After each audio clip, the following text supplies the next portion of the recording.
Welcome back to Waste Some Time with Jason Green. I am Jason Green. It's Wednesday, and we've got another brand new live show for you. Unless you're watching this a year from now, and then maybe you've got a DeLorean and went back in time. We're going to talk about the Shamrock Shake today. Shamrocks and shenanigans in this episode. Some of you may not remember it. Wednesday 13, Sean Clark and I are all around the same age, and I think that going to McDonald's for some of these silly items was a big part of our growing up. We didn't have 10 million fast food restaurants. You had your McDonald's and your Burger King and maybe one or two others, but it was great when they had characters and licenses and promotions, and I think it was a big part of who we are. So, look, we want to wait because the Shamrock Shake is going to melt, and we're going to talk about Shamrocks and Shakes and Grimace and his uncle, Grimacy, right after this. Just wanna waste some time with you. Sometimes it seems too good to be true. Nobody out there to waste time with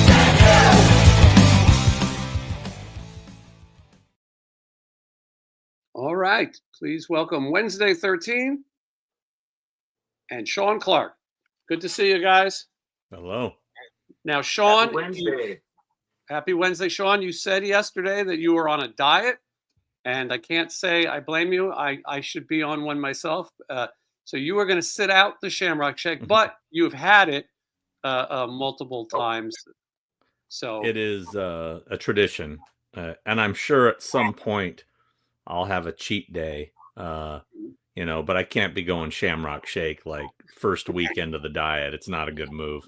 Not full shake. Yeah, we went to the gym, and now I'm going to give that all back to the shake. Now, you guys got to be Irish, right? Both of you? Yes, as you can tell by my paleness.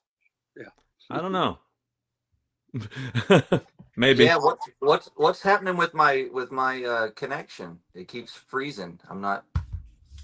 It's maybe you got that ice cold shake too close to the computer. You know what? I'm gonna pop out of here and I'm gonna come back in a second, and I might be on a different Wi-Fi, and that's what's happening. Okay. So let me. Yeah, I'll be right back. Right back. Yeah. So you've had the Shamrock Shake and know the St. Patrick's Day. Love it. Yeah. And so I'm a little surprised that Wednesday's trying it, but he seems to like ice cream flavored desserts. And I don't think he knows what's in it. He went for the large. I went for small, which is right there. He said his didn't look very green. Mine looks plenty green.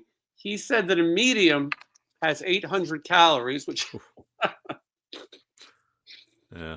I see somebody said Sean being on a diet is a lie. I think you don't seem like you need a diet. You just feel like it's time?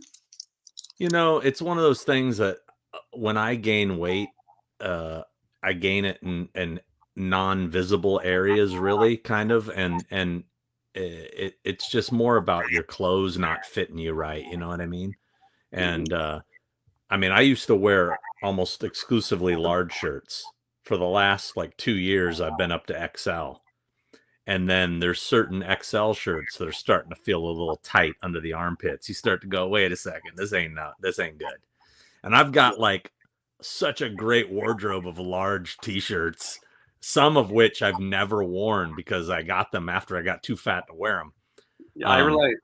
So I want to get, plus I just want to feel better, to look better. I don't bother checking my weight. I don't, people that weigh themselves, it's not your weight. It's how you look. It's how you look and feel. And so I just go with that. I didn't even bother weighing myself before I started this. It's more like, will these clothes start fitting or not? And you could obsess on weight too. If you go, okay, this is what I weigh. Oh my God, I have to lose this much. And if it doesn't happen fast enough, you get discouraged. So like you said, feeling good is what matters. And I have the same t-shirt dilemma as you. When I was thin, boy, I went down to small, and then all of a sudden went up to medium, and then back. Now I'm wearing large, but it's cruise season for me. and I'm hoping to at least shed a cup from my breasts before this cruise. We'll see.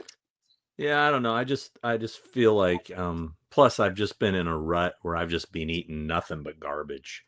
And I just wanted to start eating better, just, also for my health. And not that I have any health issues, but it's just, plus I want to look better for my girl and feel, I mean, honestly, dude, when you feel unattractive, you don't want to get intimate.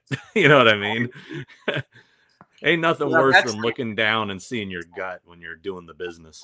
The danger of dating hot chicks is that we've got to take care of ourselves, because if they look hot and we're sitting around drinking Shamrock Shakes, it could be trouble. But anyway, I'm glad that you're sticking to it. We didn't talk you out of it. And again, it's something you've had. And before St. Patrick's Day, when this goes away, I'm sure you'll have a cheat day. So Wednesday, you wanted to know some history of Shamrock Shakes. And I'm going to tell you that the first Shamrock Shake was invented in Connecticut in Look at that. He's got the Grimace toy, which is kind of collectible, that one. Yeah, that was the adult Happy Meal. Yeah. That's what that came from. And McDonald's is smart to bring this stuff back, knowing that people are interested in nostalgia and getting their kids into it too. So 1967, a guy owned a McDonald's in Connecticut, and he made the first Shamrock Shake. They were using a lemon lime kind of sherbet flavoring in it, which is nothing like what it is now. It took a few years, but by 1970, other people started jumping on the recipe of the Shamrock Shake. And in 1973, it went wide, and they realized maybe we don't need the stupid sherbet. Maybe we could put in a mint flavor, which also has artificial coloring. In 1974, the year that I was born, McDonald's realized maybe we could get some good out of the Shamrock Shake. And all the proceeds that year went to build the first Ronald McDonald House, all from the Shamrock Shake. Now, 25 cents from every one of these shakes does go to Ronald McDonald House. And in 1975, Uncle O'Grimacy was introduced by McDonald's in the McDonald's Land characters. I don't know if Sid Croft sued over this, but he did go after the McDonald Land characters. There is Uncle O'Grimacy. He's back now after many years now. I was going to say, I don't ever remember this one. So I don't remember it either. But 1974, he didn't last very long. But here he is in a commercial before our time. There he is with his nephew Grimace and his buddy Ronald. Now, some people thought that maybe this was a little stereotypical, as most things of that time, and that Uncle O'Grimacy maybe wasn't the best representation of fuzzy Irish characters. But I should point out about his nephew Grimace, Sean showed the Grimace toy. Grimace started as a bad guy. Do you guys remember that? I don't. I mean, were they really bad guys? Is the Hamburglar considered a bad guy? He kind of always, he's bad, and then they sort of hang out with him. Like, he stole. He stole. Yeah, he was but a thief. A thief. Yeah, but he still hangs out then, and I don't know. Well, this is the original Grimace, and when he first debuted, his name was Evil Grimace, 1971. He had multiple arms, and he would steal shakes and steal soda from the kids. That's what he did. He was a very mean purple. Weird. That was so ridiculous. He was a mean purple monster. This is an artist rendering of it, his mugshot.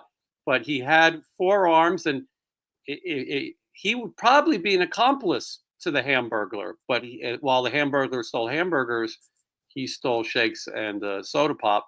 And Mayor McCheese was probably after him for quite some time. And so finally, this season, because they phase out these things every now and then, like the McRib, like some of the other fun things, the eggnog shake that's been gone for a while. This year, they decided they're going to bring back Grimace with Uncle O'Grimacy to promote the nostalgia of the Shamrock Shake. These shakes are going to be available. Wednesday looks like he's preparing to have a sweet treat. These shakes are going to be available through St. Patrick's Day. And Wednesday, are you apprehensive at all about having a green shake? Not at all. I like most green monsters. They're my favorites, such as the Creature and Sigmund, Sleep Toxie. Stacks, Toxie. So I figured, why not drink it? All right, well, let's do it. Let's. Sean will have a sip for you. All right, here we go. Yours doesn't look very green, Wednesday. That's what he was saying. Yeah. Yeah. The You green. sure they just didn't give you vanilla by accident? You can see it. It's in there. See the green? He has a green swirl, but mine is as green as 2 days long. Do you taste the mint, Wednesday, or does it just taste like I vanilla? do. And I don't like mint. I taste it, but I don't know that I hate it though. Well, that's it.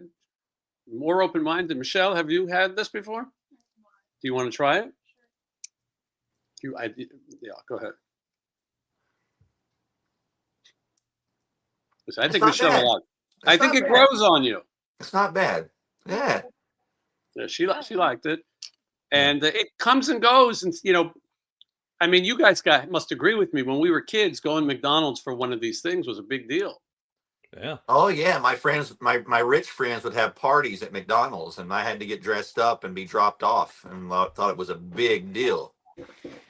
I had a McDonald's birthday. I wasn't a rich kid, but I did maybe twice, and Ronald brought the cake. Well, since we're talking about McDonald's, let's talk about so before we veer off topic here. Let's talk about maybe some of our McDonald's items we wish would come back that we miss. I have a few. You start, Sean. Yeah. Well, do you want me to just list them all, or just start with one? Wednesday, do you know any? Because I'd have to think.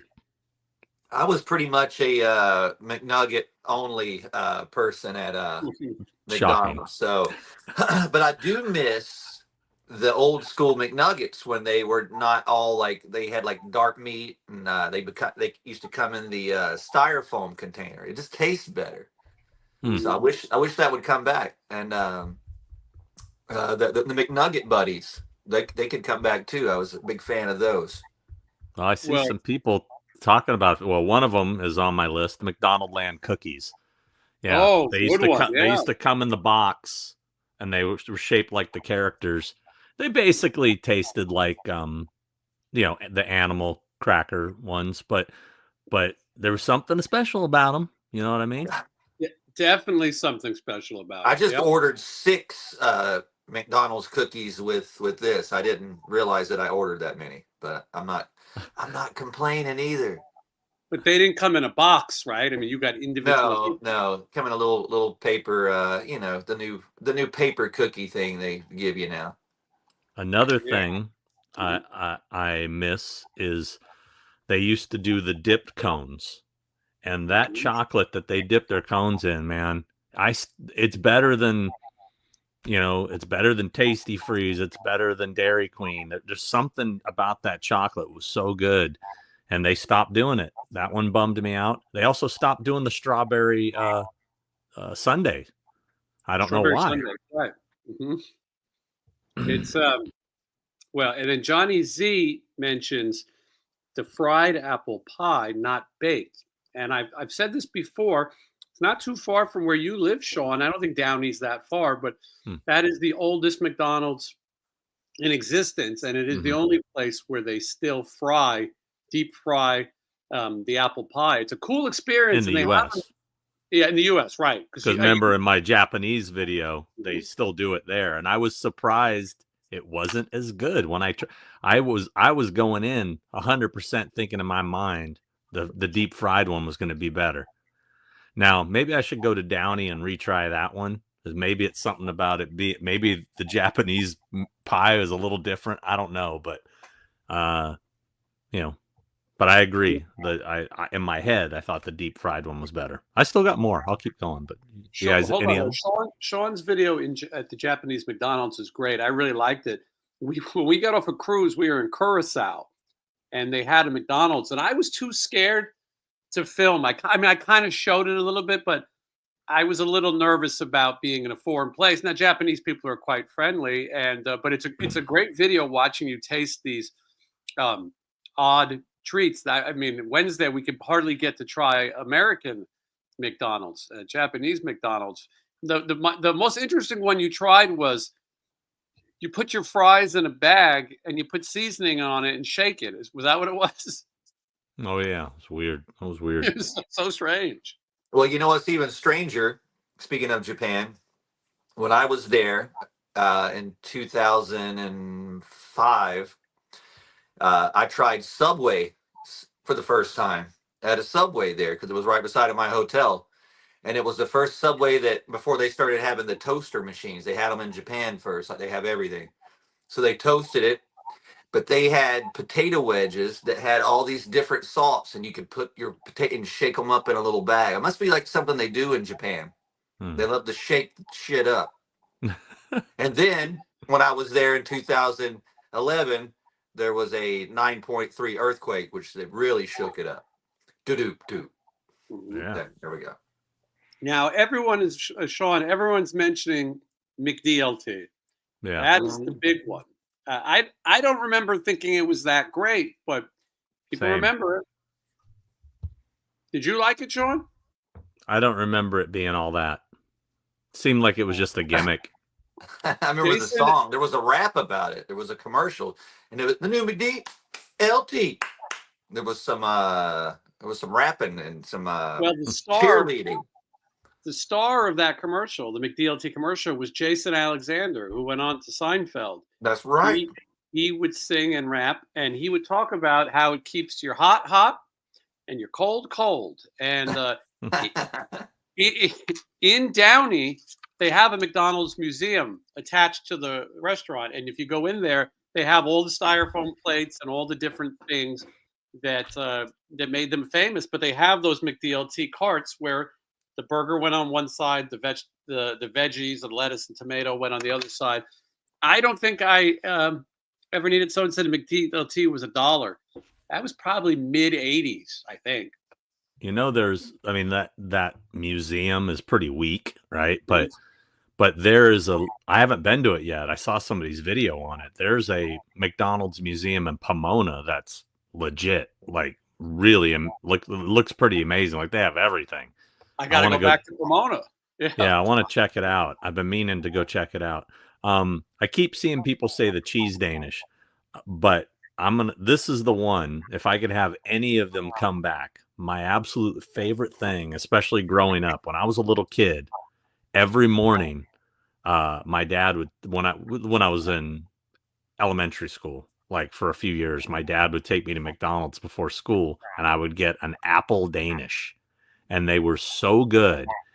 And they stopped selling them, like, I don't know, probably seems like it's about 15 years ago, maybe. I miss their apple. I've been on a search for an apple Danish that tastes like theirs for years. No dice. They discontinued some of that stuff. Yeah. Well, it's like it doesn't make sense about the strawberry sundae because they use the same shit to make their strawberry make the strawberry shakes. I think it's the same shit they scoop in it, and also in their there's like there's another strawberry drink. It's like the same shit. Why don't you just stick it in? What's the big deal? I don't get it. I think this says Hazel. I can't read it, the font. But I guess in Australia, McDonald's still has the strawberry sundae. I'm going to Australia. We're going to have to do a tour of Australia. We're going to have to do a tour of the world to find. Did any of you ever have the McPizza? I don't think I did. It was Did good. You have it, Sean? Oh, yeah. I used to eat it all the time. There was only one McDonald's I knew that had it, and it happened to be right by a place I worked. It was the one, it's not there anymore, but there used to be a McDonald's in the South Coast Plaza, and I used to work right down the street. So I would go to South Coast Plaza for lunch, walk around, look at stuff, and they had the McPizza, and it was tasty, man. It was good. It was short-lived, but I do remember it. somebody brought up the breakfast burritos, but even crazier, I liked when they had fajitas. Do you remember the McDonald's fajitas? No. They were just rolled like a burrito, Mhm. and then they had fajita sauce. They called it fajita sauce. It was the same hot sauce they probably still sell. And for some reason, I just liked it. If McDonald's put their name on it, suddenly things tasted better to me. I tend to agree with Wednesday on things like chicken McNuggets. Back in the day, they probably had lard and they probably tasted much better to us. Now that they've cleaned up. We had one McDonald's in our town, and it wasn't close. So going there was like going somewhere special. So I don't really remember going there. I only went through the drive-through unless there was a birthday party, and it was always one of my rich friends, and I thought you had to be rich to have a McDonald's birthday party. So I remember, if I remember anything from McDonald's, it was because there was a commercial like Mac Tonight and the McDLT commercial. That's why I know all that stuff, but I didn't taste anything except for McNuggets and French fries. Do you know the story of the Mac Tonight character and why it's canceled? I know who played the character. Really? Is it one of your clients? No, but you'd know who he is, Doug Jones. Oh, wow. Yeah. I think I read that recently because he's doing a show coming up. I used to call someone from my past Mac Tonight because of their chin, and I don't remember who it was. I go, oh, here comes fucking Mac Tonight. I'm sure they love that. Oh, they didn't hear me say it. It was all, okay. It was always done behind their backs, the proper good. way. Allegedly, the Mac Tonight character, the costume, was adopted by a racist group, a hate group, and they used it for their own purposes. Here he is, artist rendering. Yeah. And so they just wanted to separate themselves from it, but they do have a Mac Tonight costume in that museum. If anyone, it'll probably make a comeback now. It's hot right now. It's in, yeah, it's in. Crazy, okay. Like Mac Tonight and Max Headroom could like go one-on-one. They were very similar. Mac and Max. Yeah. You know what I would love to do if McDonald's would allow it. I would love if anybody would do. I wish they would open a retro McDonald's that's just completely retro themed, But I got a feeling that they want to completely get away from that. But then every once in a while they keep bringing stuff back for it's like they want to get away from it, but then they don't, Do you remember the little plastic Ronald McDonald hand puppet they had? It was just basically a glove that you could dye your hair with. Yeah, I had those, of course. Yeah, I thought those were the coolest things ever. I want to get those made for me. For my band. It's probably valuable now. Yeah. Every year they seem to try to be a little retro, and McRib is one of those things. Every year they threaten, like Kiss, that the McRib is not coming. By the way, I heard a rumor that Kiss is doing a residency in Vegas in October. I don't know if there's any truth to it, but it did come from a good source. But if I'm home, I'm there. The source that told me gave me some tips in the past that turned out to be true. I don't believe it, and I don't think Paul wants anything to do with it, but that's the rumor. You heard it here first if it's true. Let's see. So going to McDonald's for me was also the Happy Meal, getting the toys, getting the Star Wars glasses, all of those things that you see. I just love those movie tie-ins, and I'm happy they had when Star Wars glasses at McDonald's. There might be Burger King. I think you're right. Burger King, Burger yeah. King. You have them. I have all of them, yeah. Yeah. But like when I was going to say, did I miss some? You were going to look, yeah. When fast food did that, it was exciting. I always enjoyed collecting that kind of stuff. And now some of that stuff has become valuable and retro. Did they have a storybook? Did they have a storybook 45? Oh, yeah, I was going to say record. Dude, they have everything, bro. I've got most of it. But what did they have? What did McDonald's, what was their big cool one? Now, I had Hardee's that had Gremlins, I remember. I didn't have that Hardee's. was a pretty big deal. But what was a big like McDonald's. Yeah. tie-in. What did they have? What did they have the rights to? I don't remember. They didn't do a whole lot with properties until later. Like I remember the first big tie-in they did was the first Batman movie. Right. Yes, that was huge. Okay. All right. I was just trying to think. And I remember they did those. Remember they did those little mugs of the Batman characters. I might have a few of those somewhere. They were clear, but they were shaped. Yeah. Those? I remember that. Yeah.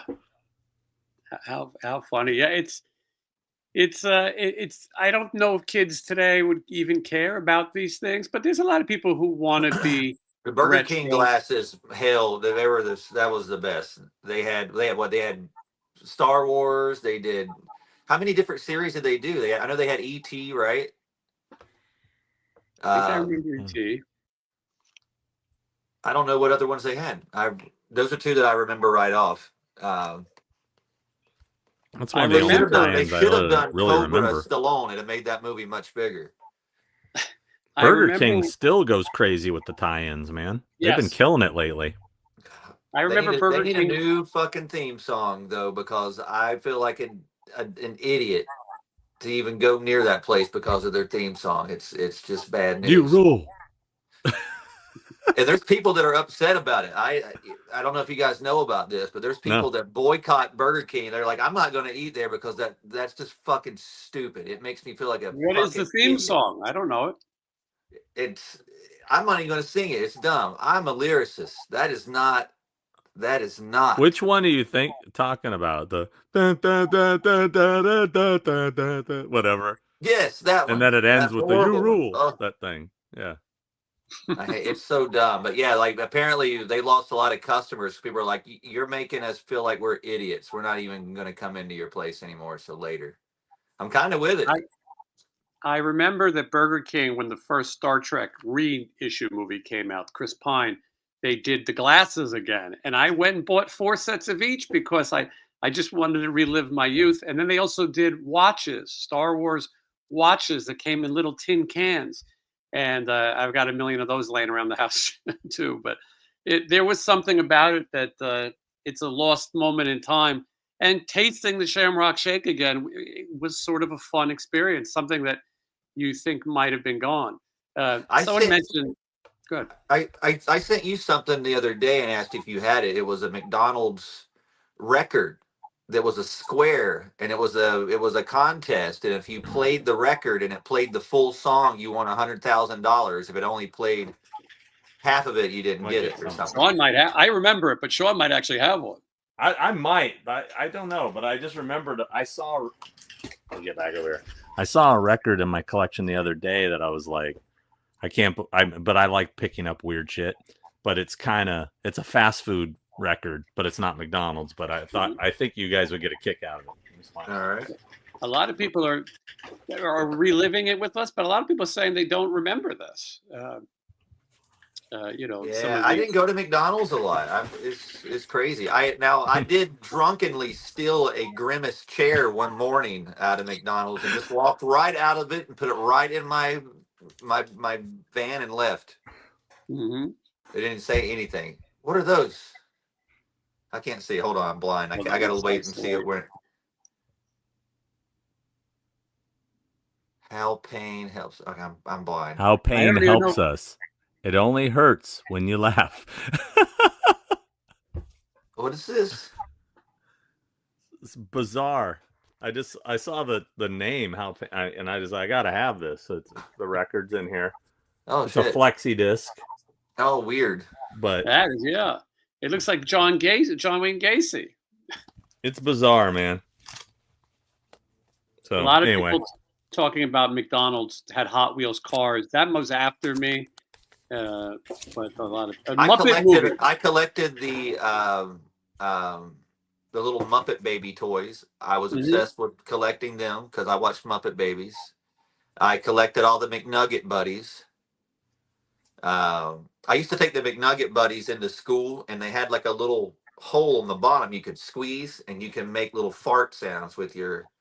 So I'd be in class, and the teacher would walk by, and you'd go with a McNugget buddy. It was amazing. One of those places, I think McDonald's sold little plush reindeers. I think one was Rudy and one I can't remember. But I was watching some retro commercials and they were showing coming each week for a new one. That was the biggest racket. Coming each What week. wasn't it Pound Puppies or something they got They there? look just like Pound Puppies, same gimmick. So Oh yeah, man, there used to be Pound Puppies in the back of old people's cars like for years in my neighborhood, and you're like, oh, fucking Pound Puppies. Sean, did you ever go to Middle Earth Records? Yes. Yes, I did. I think that was in like God, what city? It was in LA County. It was like the name of the city is escaping me. There was a music venue not far from it, as I recall. Is it near Downey? I think that's why she's asking. Actually, that sounds possible. Something like that, or start with a. Help me out, whoever said that. Downey's a funny area.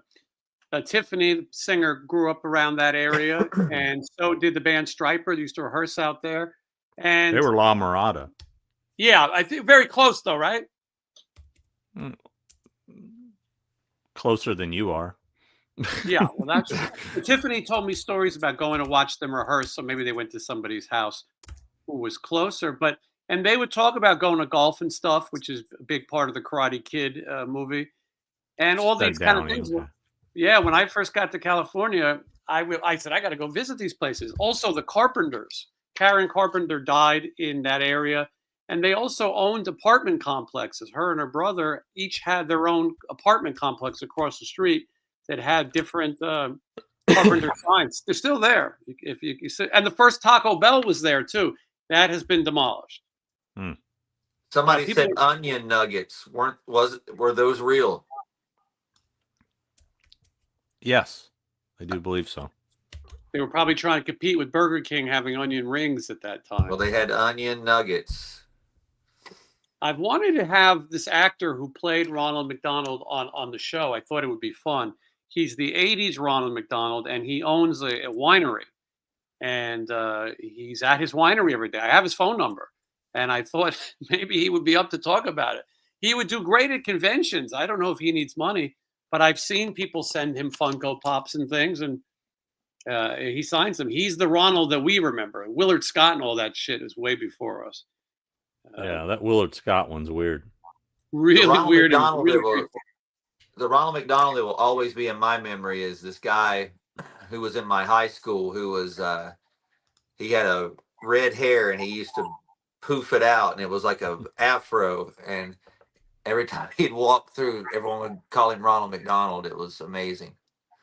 Do you guys remember the plush Ronald that had the whistle? Yes. I used to have one of those. I want to show. Speaking of the little plush things, do you have a J.J. Evans doll, Sean?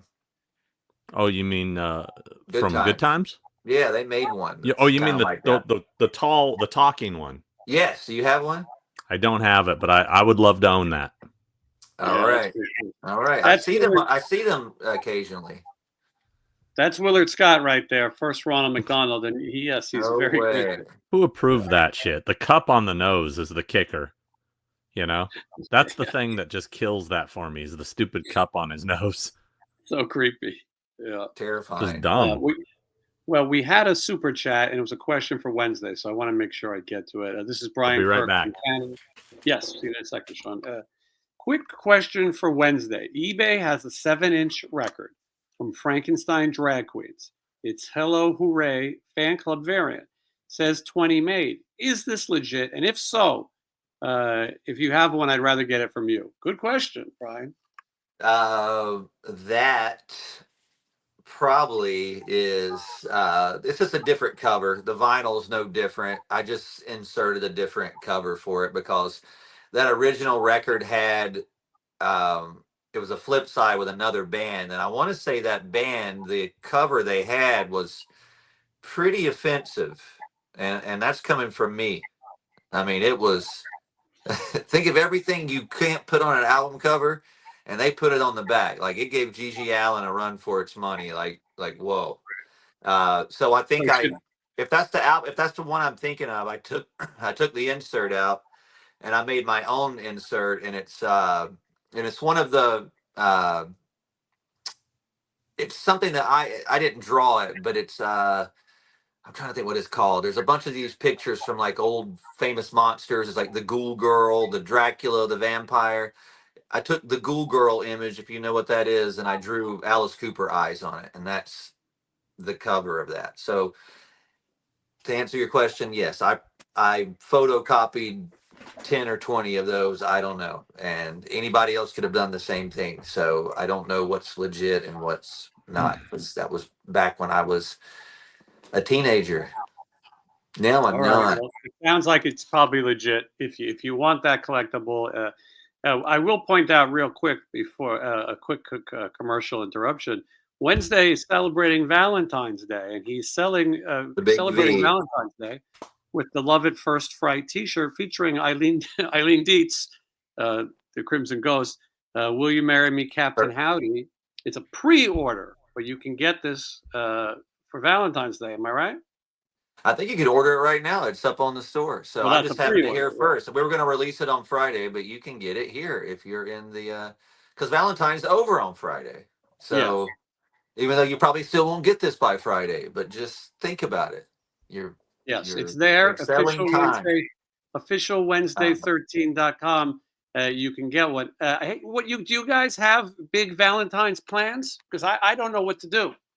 No way. I just got asked to sing on somebody's album again, and I may have to go record some vocals. So I may do that for Valentine's Day. Any gifts involved? I think I spoke to you and your significant, and you both said you don't celebrate Valentine's Day. We don't. We don't. We do not. We avoid that. It's just dumb. We don't care. It's just not a big deal. I'm going to try to say that, and it won't work. So what we do is we go pick out. I let her pick out her Valentine's gift. It sounds weak, but at least she gets what she wants. Sean, what were you going to say? Our big plan for Friday is to clean out our closet and get rid of our dressers and go buy new ones. And she's been bugging me to really basically like to redo our closet is a mess, and she wants to completely redo it, take out the shelves, put in, I don't know. Yeah, basically I just said I would dedicate Friday to doing that with her. So that's kind of my gift to her. That's going to make her very happy, and I will pay for all the whatever I have to get, dressers and shelves and all this crap. So, that's. Will there be flowers involved? Maybe there could be. We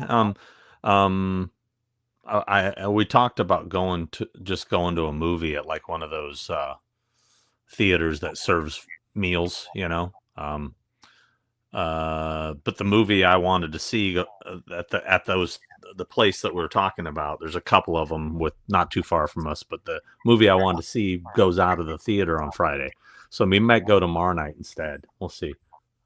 I was going to go see this Heart Eyes movie that you have seen, and represent a few of the people in that movie.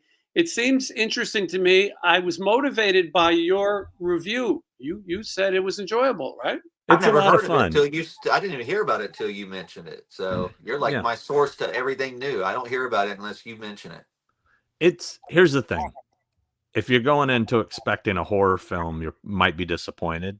It is a slasher film, but it's like a Hallmark rom-com that goes wrong.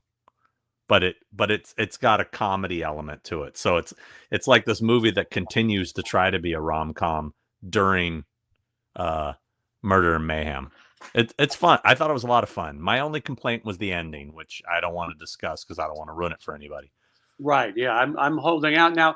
The studio should realize how much, Sean, your promotion does for it, because you said that they're not going to say who the Hard Eyes killer is, who the actor is, because they wanted to keep it quiet. It's much like Nick Castle wasn't billed in the first Halloween, and I don't think all the Jasons were billed at the beginning either. But he is an actor that you represent, and he's probably going to do well on the convention circuit. I'm sure there's Hard Eyes toys and things coming. But so then when I read your review, I said I kind of like those movies. I like Happy Death Day. It's I think very Happy Death Day-esque. that's what it looked like. Yeah, I kind of liked it. So, but Michelle says she has no interest in seeing it. So I'm going to celebrate Valentine's Day with one of my guy friends, I think. I actually think she'd like it. There you go. Sean Clark endorsement. Just saying. But I think that's a fun Valentine movie. I did not see Thanksgiving. Did you guys see that? Yeah. Any that good? was a lot of fun. It I actually have to watch was it on Thanksgiving. It was actually a lot of fun. I recommend that one too. And Sean doesn't give easy recommendations. I mean, he doesn't just say it. I've seen him hard on other things. Question for Wednesday. It's a long one. On Instagram, I saw a fan art of your album Skeletons, and I was wondering, did you see it? And if so, what did you think of it? I can never do that. I don't have the talent. I see all kinds of artwork all the time that blows me away. Yes, I did see it. I see all kinds of stuff. Every day people send me pictures of just drawings from, I don't know, they're at school or at home or what. But no, I get all kinds of crazy artwork all the time. Like I was looking through this drawer the other day and I found one. I think I showed it on your show a long time ago. Someone drew me as in my Murder Doll days, but did me as Bobby Hill. That's rad. Yeah, I like that one. So, but yeah, I get all kinds of stuff like that all the time. People sending me. It was really cool. So yeah, I keep the good ones. I get a lot of them too. But if there's a real good one, I have one up on the wall here, but it's here. I'll take it down because it's framed. But take it down. Take it down. Take it really looks nothing down. like me. Take it down in the chat. Whoa! Look at that. Yeah, that looks like that's you. that's me in a few years. It can go with that tombstone I found of you at the. All right, sorry, that Shamrock Shake kicked off my diabetes. Somebody asked about that new Toxic Avenger movie. That's one of those movies that was almost a canceled movie that you were never going to see for a minute. You know, they made this thing, and for people who don't know, Peter Dinklage plays the Toxic Avenger. It's a strange idea. They wanted Arnold Schwarzenegger. They were trying all kinds of people, and it played twice. There was a screening in LA and South by Southwest Festival. I didn't really hear many reviews, and then it was going to be gone, but it was picked up and it's coming out later this year. I mean, I'm going to watch it because of my interest in Toxic Avenger and Trauma, but I don't have high hopes. Are either of you interested? No. I mean, I would probably watch it, but I'd watch it.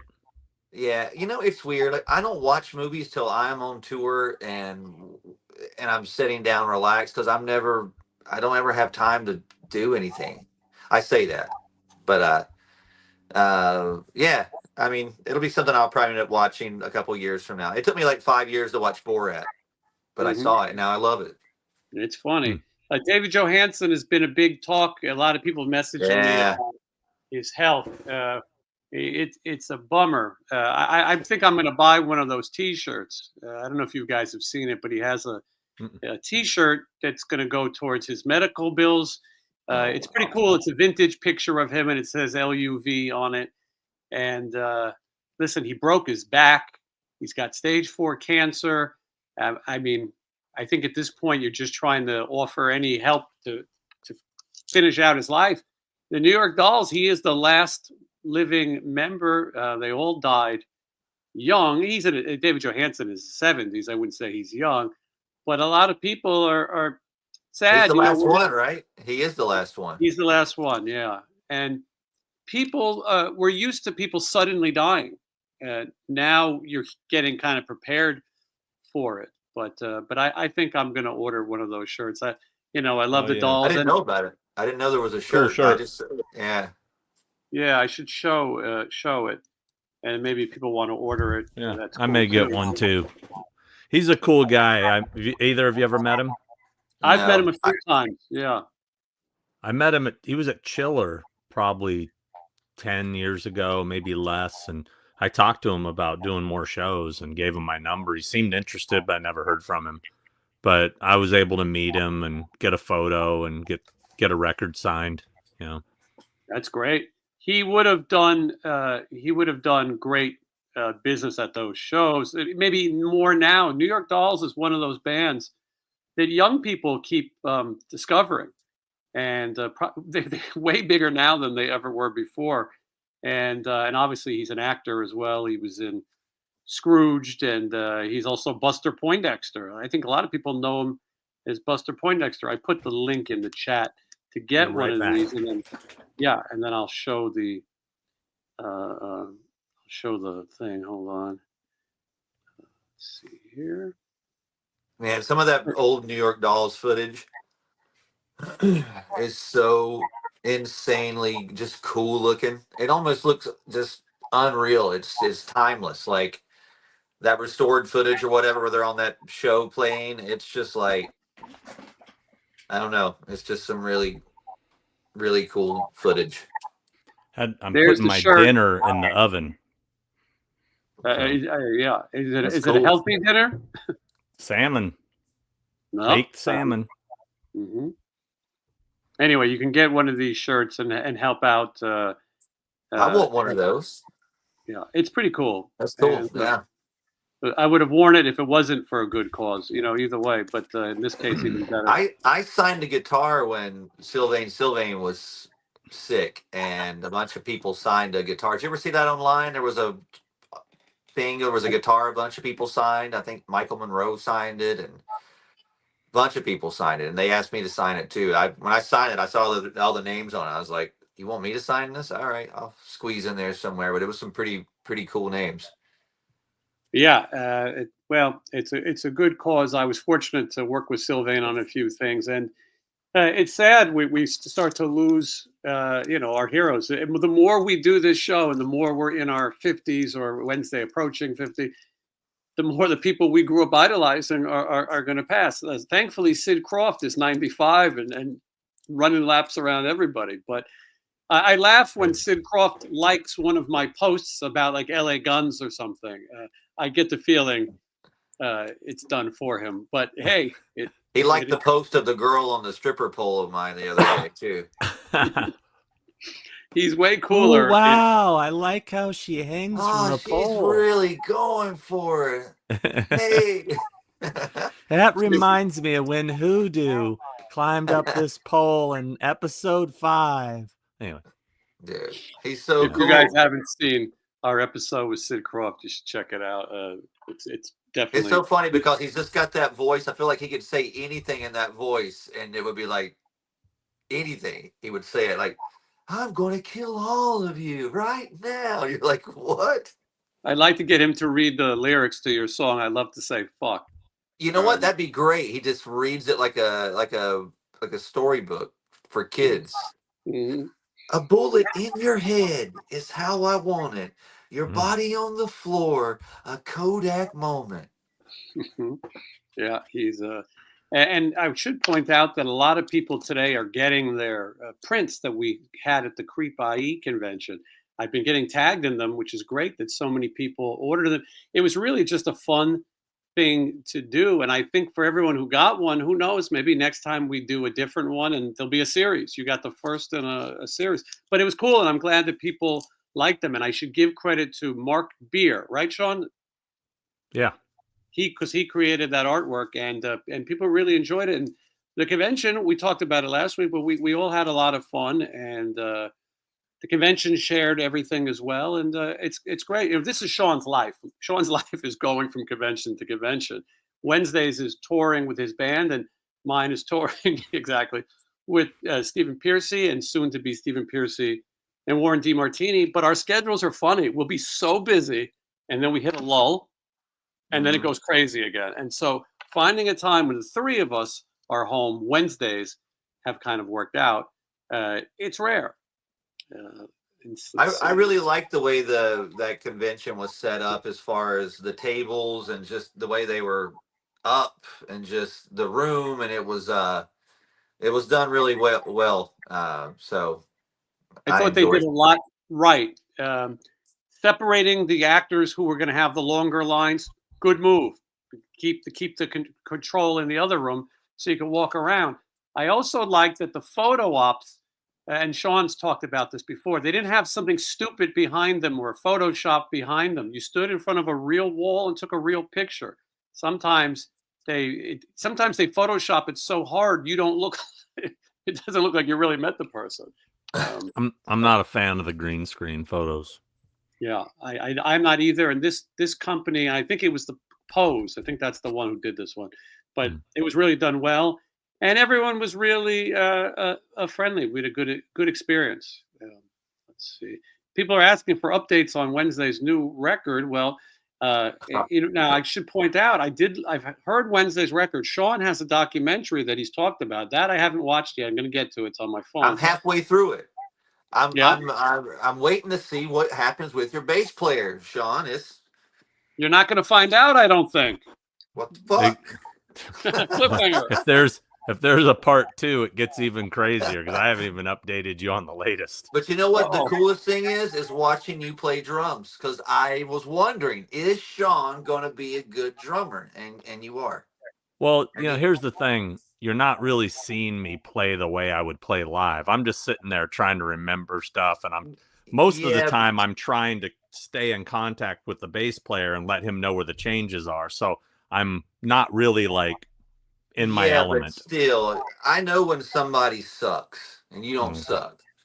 And whether you're holding back or not, you can tell you know how to play and you didn't forget how to play or anything. We should also mention Sean's Spinal Tap audition, since we're talking about Sean playing drums. I'm saying you were almost Spinal Tap. I'm like, you could have did it. Now I know. But Sean, my question is, and it's on Sean's Instagram. You can see it on his page right there. But Facebook, sorry. They did Spinal Tap auditions, Entertainment Tonight coverage. Sean shared it.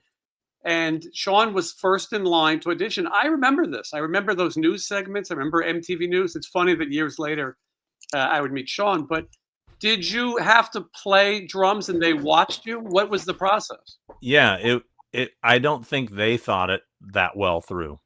Because basically 50 contestants, and you got to go one by one, and the world's biggest drum set in LA Coliseum, right?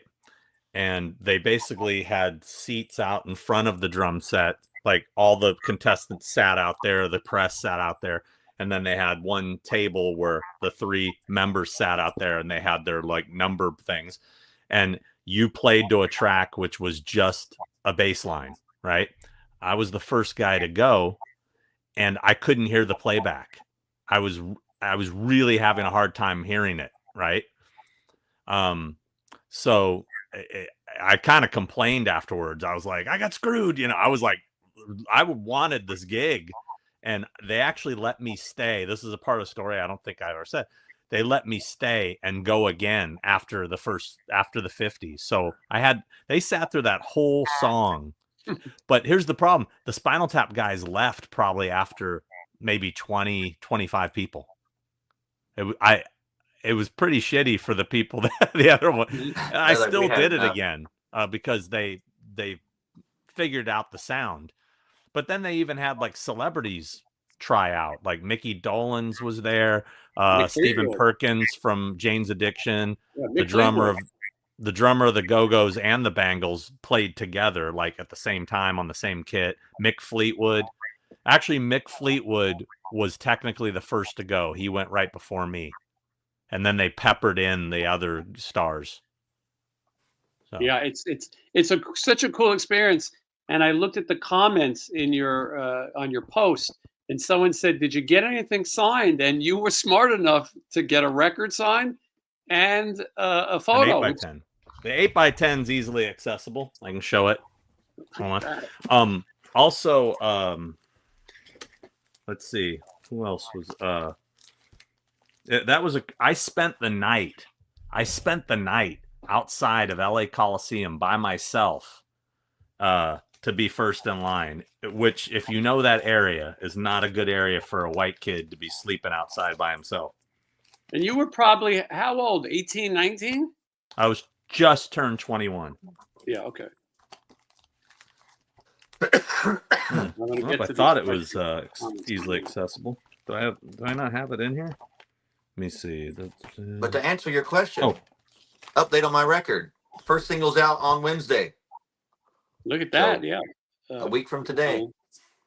And it's much like Spinal Tap. It is a shark sandwich.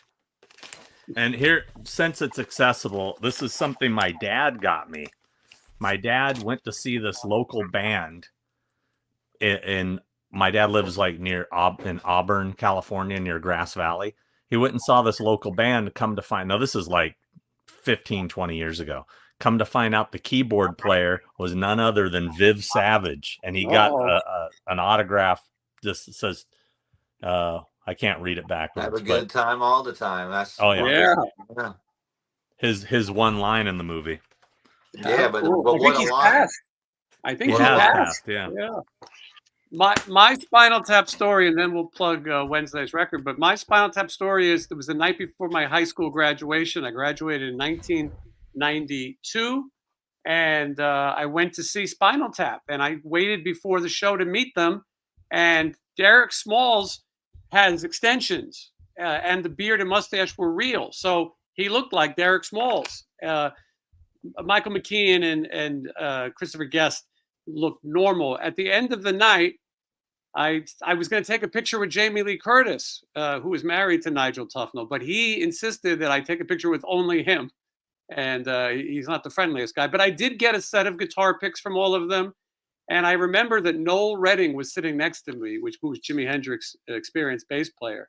He's since passed. And then Les Warner from The Cult got on stage at the end and played drums with them. It's crazy, but their drummer broke his leg, and none of this was an act. He was on crutches, and I thought, oh boy, they're really still milking this. But no, the guy was really interested. And then also sitting next to me was Ken Ober, who was the host of Remote Control on MTV, who has also since passed. But I remember, and I woke up early and went to my high school graduation. But I thought how cool it was to see Spinal Tap.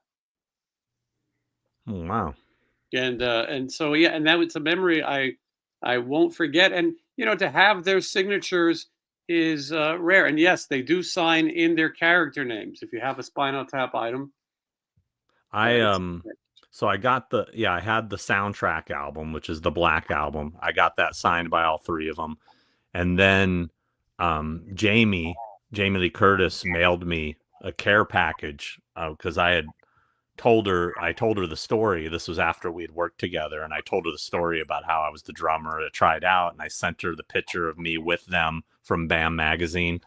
Mm-hmm. And she mailed me, I just got a box in the mail one day, and inside it was a signed DVD, a signed backstage pass, guitar picks, and a signed CD. She sent me, all from her husband. Yeah, very cool. Oh, and here's another cool story. Mm-hmm. I've told it before, but I don't know if you've heard it.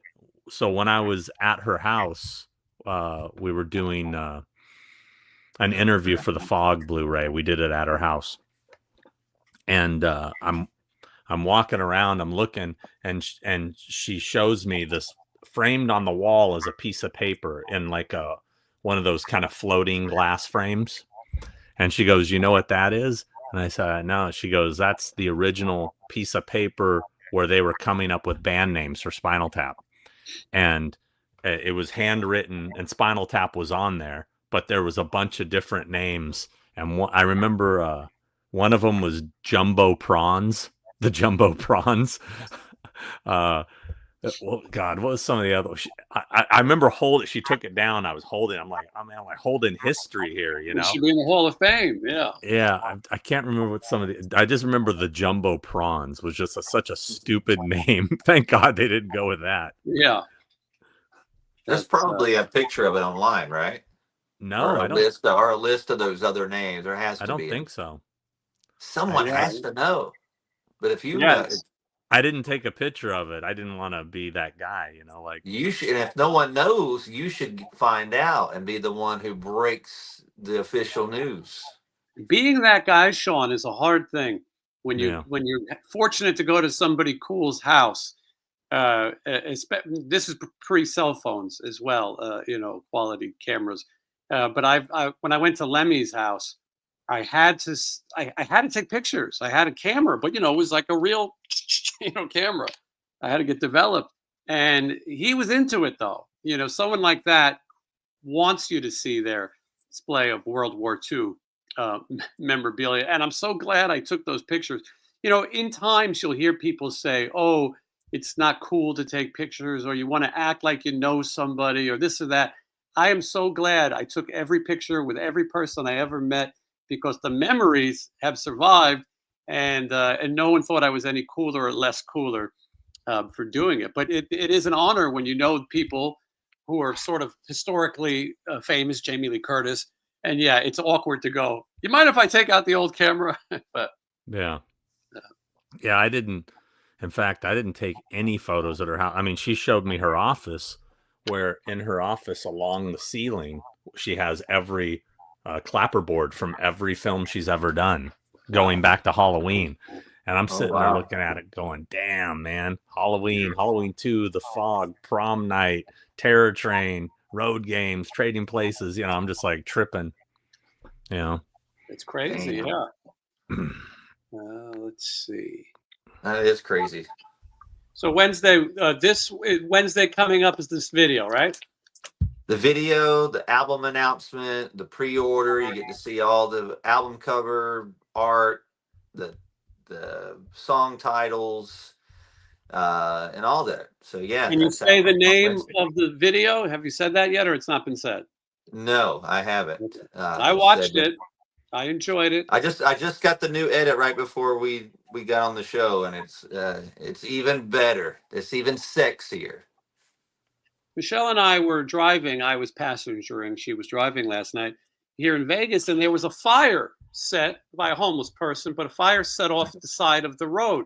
Now, luckily, there's no shrubs or anything. Vegas is desert. This fire wasn't going to expand. Michelle said, maybe we should call the police. And I said, are you crazy? We should pull over and try to put it out because did you see Wednesday has 7 million hits.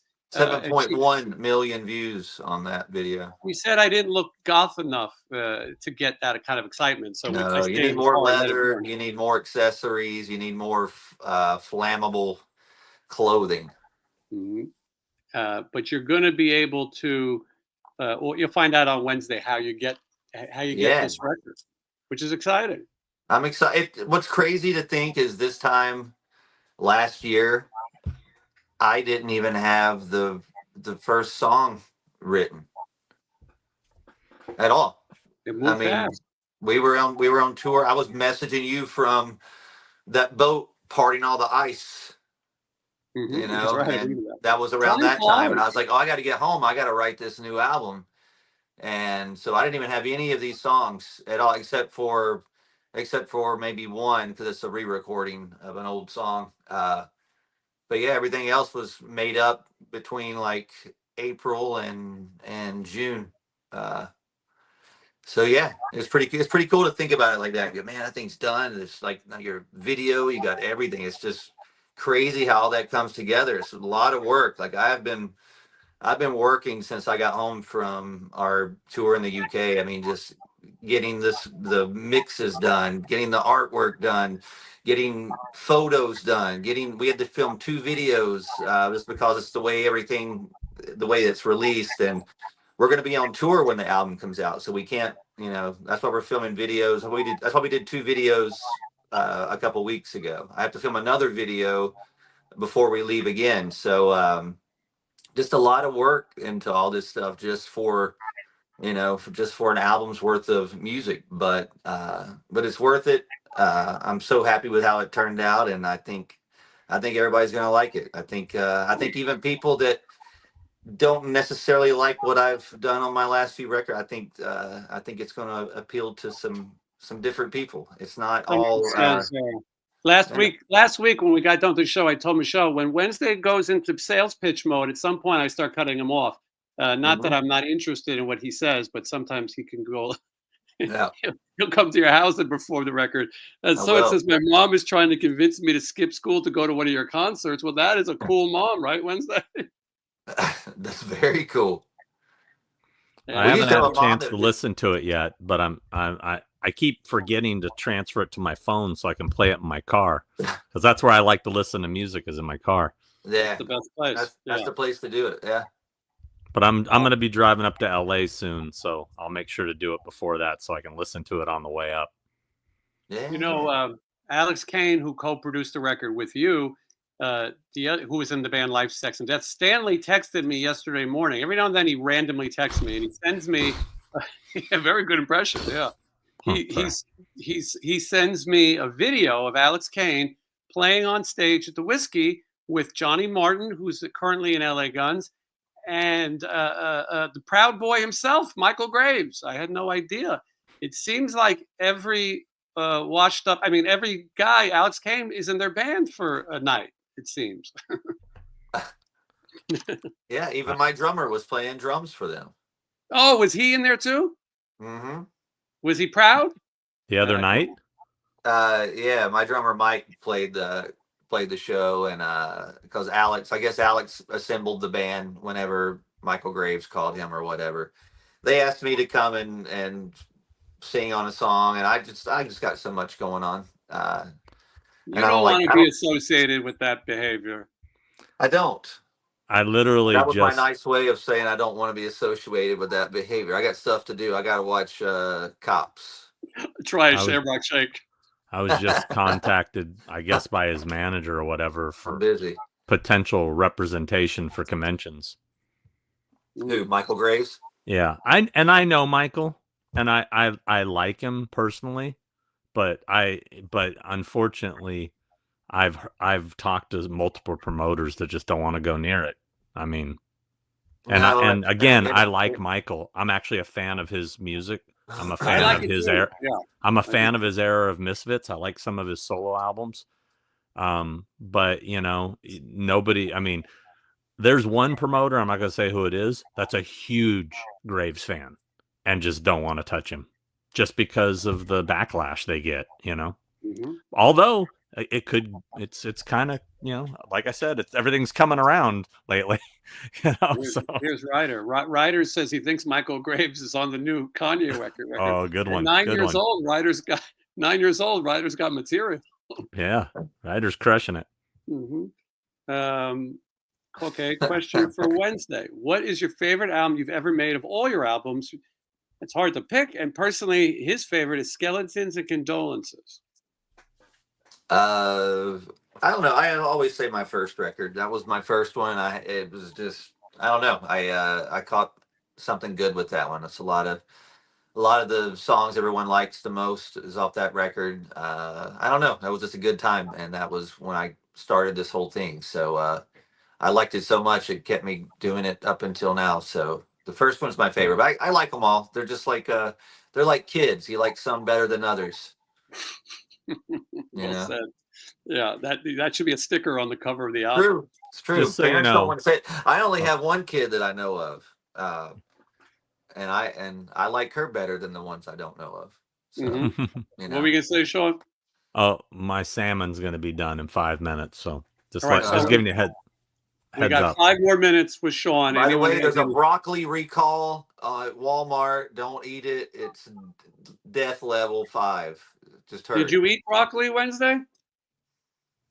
Ain't even worried about it. What's in this? What is this green in this Shamrock Shake? It better not be broccoli. I finished mine hours ago. I don't like it. Now I taste all the mint now in it. It's no good. You got to get it when it's fresh. Let's see. Neo Tech says, I saw the New York Dolls in Hoboken without Johnny Thunders, obviously, but still cool. Well, without Johnny Thunders, without Jerry Nolan, and without Arthur Kane at that point as well. Still exciting. I got to see it. You had Sammy Yaffa on bass, which was very cool. And then Sylvain, David Johansen.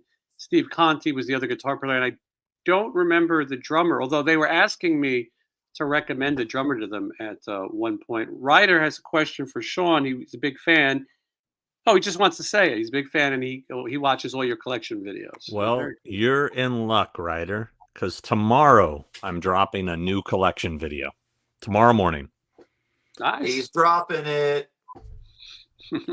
Yeah, it's just, I've been a little absent on my YouTube because I've been focusing on the documentary, and now that that's done, I'm gonna get back in the swing of putting out my usual content. So prepare, Nice. buckle in. This is gonna be a good one. It's gonna be a popular one because it's more continuing my Halloween props and stuff like that. So Halloween stuff great. always does good. Yeah, no, I and it's kind of your thing. I mean, people associate with you with it, so that is a cool thing. I'm looking forward to having Ryder on with us soon. We'll maybe no FMK that night, but it should be interesting. He's got some cool opinions. Tina is looking forward to seeing Ryder's coming on. Yeah, he's going to come on. We talked about it with his dad. I think his Who's dad. his dad? I think that would be a cool interview. Who's his dad? Yeah, did you meet Ryder before? I don't know if you were there when he came by. Ryder's 9, and he plays guitar and he sings. And I first heard about him. He plays drums. His Doyle would share of the Misfits would share his stuff, and that's the first time I saw him. And he's a cool kid. And then Wednesday follows all his stuff. And so when he came by the booth, I thought it'd be fun to have a young perspective, since a strapping young lad. Yes, well said. And by the way, I have to say, in this world of chaos, I like Chuck McFarlane here. Eggs are $76.99 per dozen and going up. Yeah. With all that, though, people are starving. Prices are skyrocketing. But Trump did do one thing I liked, and I have to say, I am 100% behind the getting rid of the paper straws. I mean, we could get to curing cancer later and stuff like that, but at least the paper straws won't be an issue anymore. So, although I'm sure California will defy that order, and I'll still get tortured here. So, oh well. Yeah, luckily, nice plastic straws here in Vegas. Have you noticed? I got a whole bag of plastic straws here. This is my own personal stash, guys. I was going to say, have you noticed that McDonald's have changed their plastic straws? I didn't get one. I don't even know. I can't even notice. I had to use my own. They remember the classic white with the yellow stripe, red stripe? I do know it. They've switched them for these clear ones that are garbage, and they crack. Well, yeah. Chick-fil-A has moved from styrofoam cups to regular plastic cups. I don't like it. Paper cups. I don't like it. I like styrofoam. I like that it's bad for the environment. I'm okay with it. We're not getting political. No more politics. I'm bringing up the paper straw things related to politics, and we're doing fast food. Come on. I didn't get into it. I didn't even do my Trump impersonation. Everybody calm down. The politics thing gets so silly. And, it does. And people get so upset. It's fun to observe things, and what we're talking about is straws. But it's almost worse when you say no politics, because then it makes me want to talk politics. Now the comments in the last video were very angry, and people were very mad at Sean for doing an impression. Sean never once said what he's for, or who cares? Well, he did pretty an impression. Obvious, No, nobody sends Rich Little hate mail, and he's the worst. None of these young people here know who Rich Little is. No, somebody said Sean is so grouchy, and he's pushing 60, but Sean is closer to 50 than 60. That's right, okay. Oh, dude, I don't give a shit. You know what? You can bitch. I love watching you bitch about it. It means I'm affecting you, even if it's negative. Every little dig, it kind of gives me joy. It's like I'm like the Grinch when the heart is, It's all tiny and everything. It makes it smaller and smaller. I don't care. Okay. I get it. Yeah, I gotta go. Right. I'm gonna pull the salmon out of the oven, let it chill for a little Pull it out. Pull it out. Pull it out. He's gonna give us a little chilling time. I don't know why. I'm just thinking that's a good thing to do today. Don Johnson, a big fan of Sean. Don Johnson. Did you know another reason why you need to watch the Kenny Powers Eastbound and Down is his father is Don Johnson on the show. Oh, really? They're quite a dynamic duo. It's like I really like Don Johnson more so now after I've seen him as Kenny Powers' father. He's pretty amazing. What a good show that is. I'm gonna rewatch that before I watch anything else new. Well, I got to do it. I have them all saved on my laptop. I've got Wonder Chosen, Eastbound and Down, and Naked Gun. Just because those things always, and Airplane always make me happy. I can anytime watch these films. Yeah, no, it's good to have things to go back to and still enjoy. I've been shooting these TV locations, and it makes me want to go and binge watch The Facts of Life. The next episode is What's Happening. I mean, not What's Happening. Sorry, I take that back. I got my shows with African American leads. I'm going to do What's Happening. You and I should go together and do it, though. It's not too far from Yeah, we should get slow motion basketball. Basketball. That's the only way I'll do it if we do that in slow motion. Our phones will do that. I'm doing that one. I'm doing Punky Brewster coming up soon. And there's a few other cool ones. But the one I just went to was Give Me a Break with Nell Carter. And I don't know if anyone's going to watch it, but I do these videos for myself. You know, same way you make music. We do things because we like it. How's that salmon looking, Sean? It's looking tasty. It's funny is when you basically starve yourself for a diet, everything just looks amazing and smells amazing. I'm telling you, what is your calorie intake for the day? What are you trying to hit? I'm sticking around 1,500. Okay, that's hard. That's really hard to do. It's fucking difficult, and it'll make you very grouchy. Especially when you intake about 4,000 a day. I'm not saying you're grouchy, but if anyone thinks you're grouchy, hey, 1,500 calories, you try it. Sean likes salmon, great fish. But no, when I went on my crazy diet, I went on 1,500 for a month, and just the weight came off so quick. But it was like it was awful. I hated it. Yeah, this could happen. Oh yeah, it's a good idea. Sean, you go have dinner? Before I go, I'm actually shocked that you didn't immediately jump into the Vince Neil plane story. I thought you were gonna. Yeah, Vince Neil plane story. Well, so I heard about it pretty early on, and I know a few people in the Vince Neil world, and I asked, "Is he okay?" And they said he's fine. They didn't tell me that his wife had broken her ribs, but wow. So I posted, "Hey, everybody relax. Vince Neil's fine. He wasn't driving the plane." And that would have been worse. And I was told I got to take it down because I don't know who knocked me out, but they said they've got to make an official announcement. And one of my sources, not the same source who said Kiss is getting back together in October, but said that I got to wait.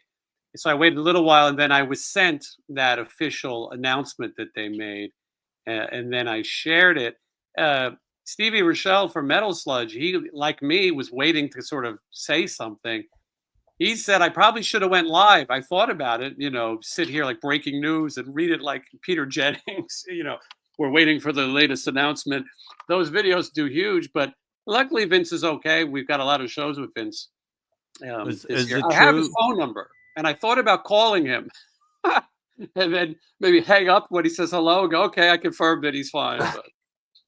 Is it true that Hanoi Rocks has a new box set coming out called Songs to Crash Your Plane To? I heard that's coming out. Oh, snap. Shots fired. That is the line of the night. That's what I heard. That's not true. I don't know. I just heard it. I do have to go, though. The salmon's getting cold.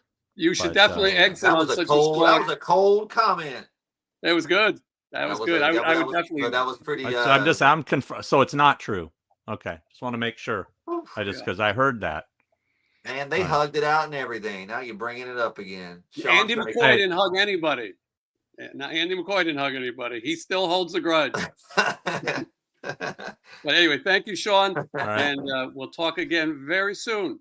All I'm right, moving guys. up to your spot. I'm moving up there. So check Sean out on YouTube, Malfunction. You can also check him out on. Is that your air fryer making that noise? It's a microwave because I microwaved some rice to go with it. Freaking me out. I'm thinking my kitchen's making noises, and I'm like, I don't even know how you hear that. All right, see you guys. Thank you, Sean.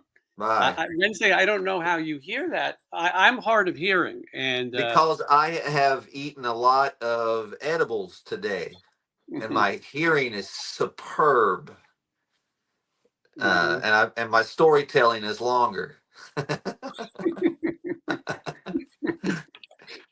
So, I found a really good deal on my my delivery store. Had 5,000 milligrams. Yeah. Jeez, don't say too much. Every show I have to go and appeal one sometimes, so let's be careful. Oh, milligrams could be anything. Milligrams vitamins of Honey Nut Cheerios. Here, by the way, look at this that. is look at that. The Love at First Fright. Now, is this a limited time thing? No, not at all. It'll be up, and you can order it. But we did it for because everyone does. We always try to do stuff on a holiday special stuff. So, but it's cool though. I was one of our ideas. Like I wrote our merch guy, and I was like, what if we did the extra? I was sitting around having some Honey Nut Cheerios, and I looked up at my Exorcist poster, and I went. It was not this image actually, but the one of the light looking down from on the dude, and I was like, what if it was the Murder Dolls logo, like the little ladies' room symbol looking up at the window? That'd be cool.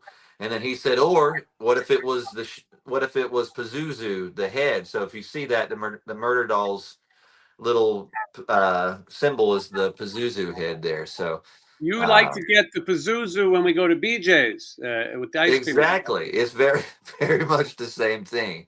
An ancient demonic spirit is much like a cookie with ice cream.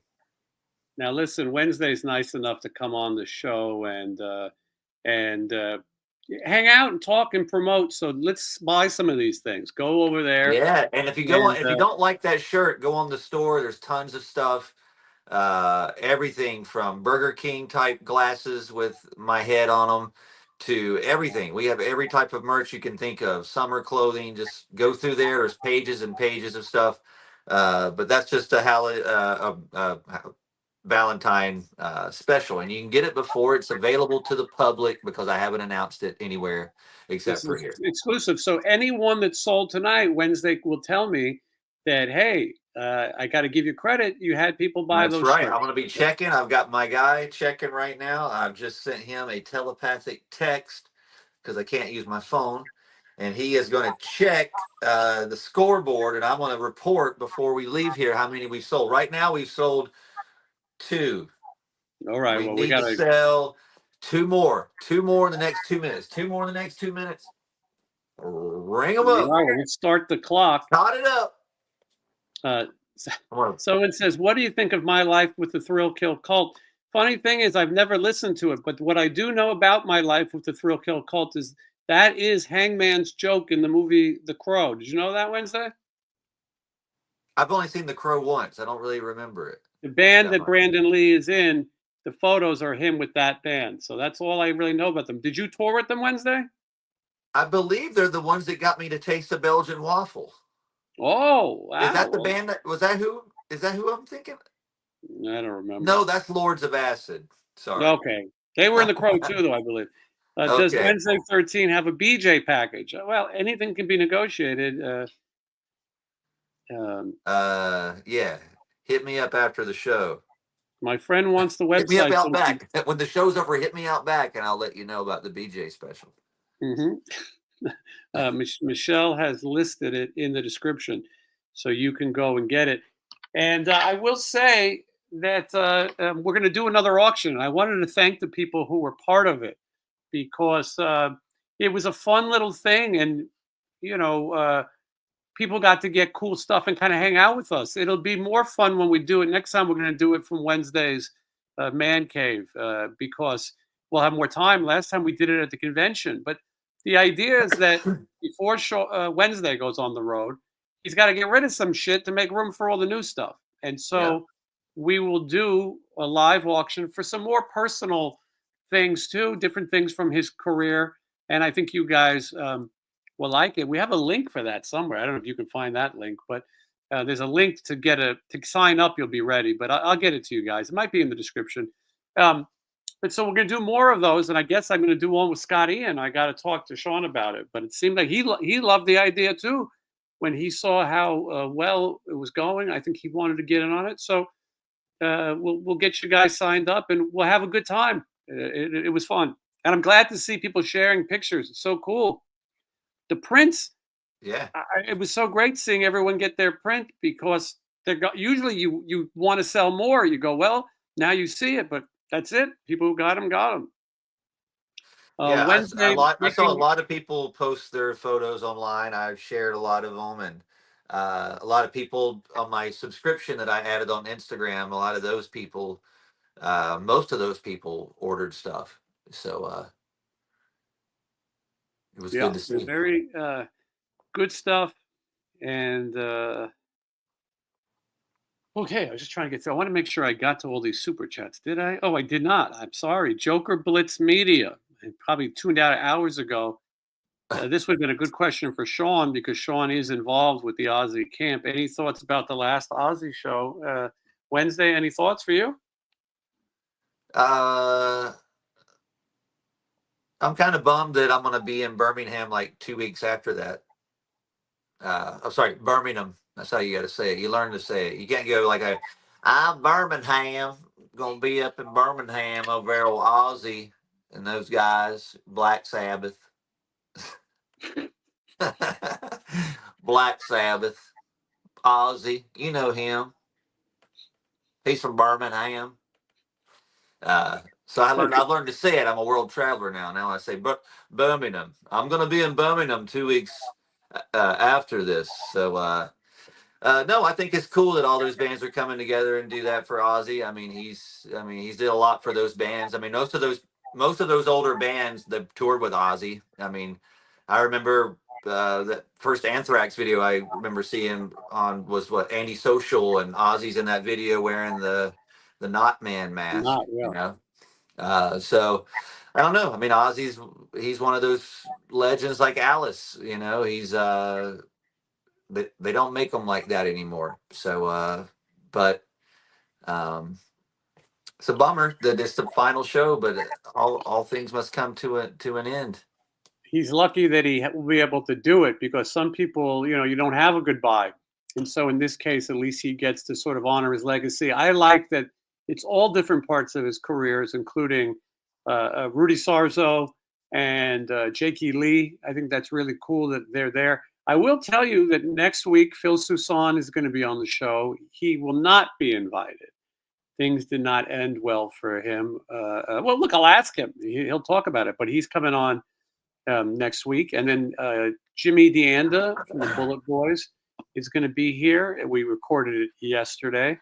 And so I'm trying to step up the interviews. I like talking to different people, and I think the audience likes it too. Someone's saying, Cinderella is saying, did you check your stats? Because I think I'm the third purchase. What? They bought one of your shirts and they wanted to see where you're at now. Oh, hold on, mental. Apparently they believe got you. We got you. All right, we need to sell 3 more. Mm-hmm. Wrap them up. 3 more. 3 more. We're getting Drop there. them down. 3 more. Drop fries. When is Ryder coming on? I don't know. As soon as he's busier than us, but hopefully very soon because he's a cool kid. Can Sean? Yeah, I have all kinds of questions. I'll be like, what was your first song you learned how to play? Mm-hmm. But it's crazy seeing musicians like I started when I was 12. So seeing people start, because he started like real. I mean, we'll find out, but like photos and stuff, he started really early. But like my old drummer Kyle, whose father is Dean Castronovo, I remember asking him one time because he's just as good as his dad, and I was like, when did you start playing drums? And he's like, I didn't really start taking it serious till I was about 6. I'm just like, what? What did you just say? So it just some people start early, like for me it took a while, but some people see it early. So he's got a head start, Absolutely. a head start, which is insane. Green Eyed Girl says, "Can we get a Bloss and Matt Monday interview?" I would like to. The Warren DeMartini, Stephen Pearcy thing is so new and so crazy that what we can say and what we can't say and what legally you can say has been so strange that sort of me, Matt, and Bloss and Carlos have stayed out of it. It's up to Stephen and Warren to kind of talk now, but I'm sure there'll come a time when they'll come on. Bloss and Matt are my buddies and would probably come on just to talk. There's a really funny tour diary. The next one, we went to South Dakota. We had a sound check at 7 a.m. Could you imagine that? A 7 a.m. sound check Wednesday? It was No, well, I kind of done that. I played on a radio show and had to play and do sound check on that Man Cow show back in the day at like Chicago, 7 in the morning. This But was Sturgis, horrible. and they needed to keep the venue empty. So we'd go at 7, sound check, then go back to your hotel, which was an hour drive. Sturgis doesn't have any hotels nearby that you can get. And so Matt had never been to Mount Rushmore, and Bloss hadn't been in a long time. And we said, well, why don't we go? So me, Bloss, and Matt went to Mount Rushmore. Have you been to Mount Rushmore? No, but I love to say to people, Count Rushmore, and pretend like I don't know that it's called Mount Rushmore, and go, oh my God, I've never been to Count Rushmore. And they go, this guy's an idiot. It's more fun sometimes to put people on. But so we went to Mount Rushmore. Then after that, they had a thing called Bear Country. And we went to this bear country. We drove through this animal sanctuary. That's where that was in that video where you see the bears? That's a separate one, actually. I had a bear summer. That one that you saw was me, Michelle, in Gatlinburg, Tennessee. And the bears just walk up to you on the street. That was scary. I don't need those kind of animals in my backyard. I'll take the little critters. I don't need the big ones. Yeah, we both love animals, but the bears are a bit scary. Anyway, those tour diaries are coming up. I want to try to get you Howard Benson on the show. I think he would be a good. I think he would be great. I've been emailing with him too, and I said I did this song with this band, and he produced it. So he loved talking about that stuff. Like we literally probably talked for an hour before we even started recording, just about Pretty Boy Floyd and Bang Tango. And then the band came in and started talking about all these newer bands, and he's got triple platinum plaques on the wall for like My Chemical Romance. Yeah, for My Chemical Romance. And I'm going, man, tell me about Psycho Cafe. What was it like? I would have been with you. I was like, tell me about it. What was it like when you recorded What Comes Around Goes Around with Tough? What was it?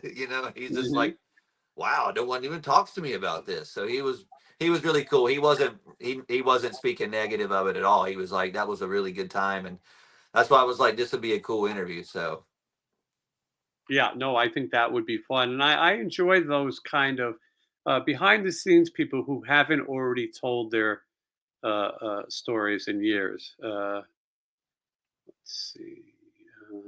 Yeah, he would literally be talking about triple platinum artists, and I would be like, man, so what was it like when you recorded 48 Hours to Rock? I only want to be with you.